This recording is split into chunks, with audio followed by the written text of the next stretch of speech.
Okay, question number 1. What is the Apocrypha? All right. Let me just grab a book here really quickly. The answer book by Dr. Sam Gipp. I want to look up the man's name. I'll be right back with you. All right, page 45 of Sam Gipp's book, the answer book here. I like how he has this phrased here. It says, question, what is the LXX? Another name for the Apocrypha, basically. I'll get into that more as we continue here.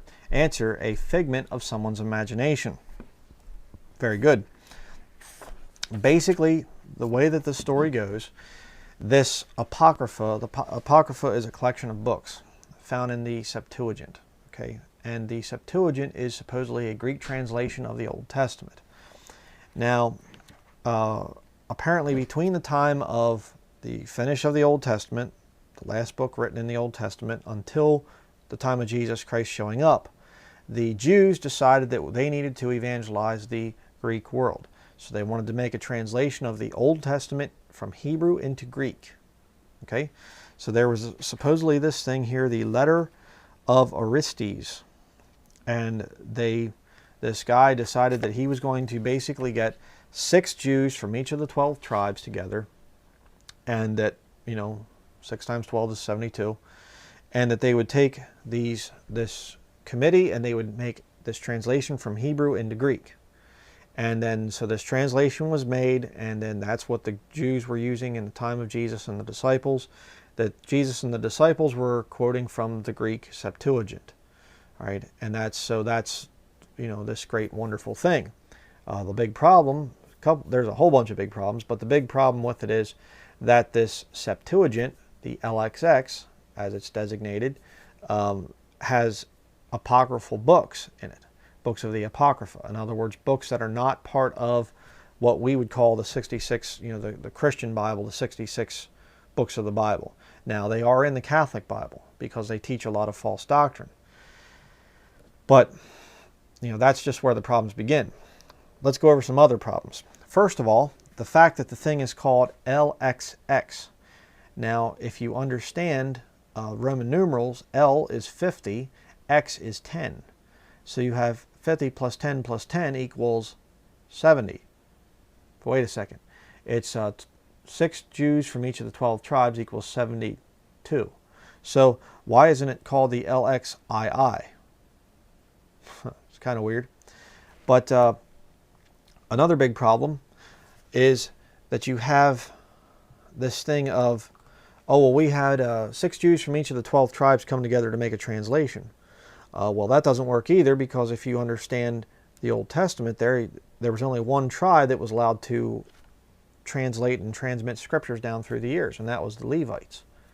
So if you would have approached Orthodox Jews and said, hey, let's get 6 men from each of the 12 tribes, they'd have said, whoa, what are you, to make this translation, they'd been like, what are you talking about?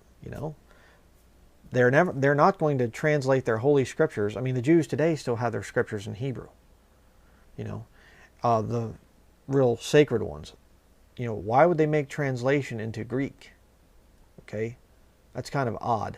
But you're sure not going to get, back then in the Old Testament times, you're sure not going to get 6 Jews from each of the 12 tribes to make this translation. But there's another big problem, which is actually spelled out in Scripture. And that is in Matthew chapter 5, verse 18. Jesus speaking, it says, for verily I say unto you, till heaven and earth pass, one jot or one tittle shall in no wise pass from the law, till all be fulfilled. Now, jots and tittles are Hebrew letters. Okay, Hebrew characters, essentially. They're not Greek letters. So if Jesus and the disciples were using a Greek translation of the Hebrew Old Testament, why would he be referring to Hebrew letters? I don't think so. And Jesus oftentimes read the scriptures in the synagogue.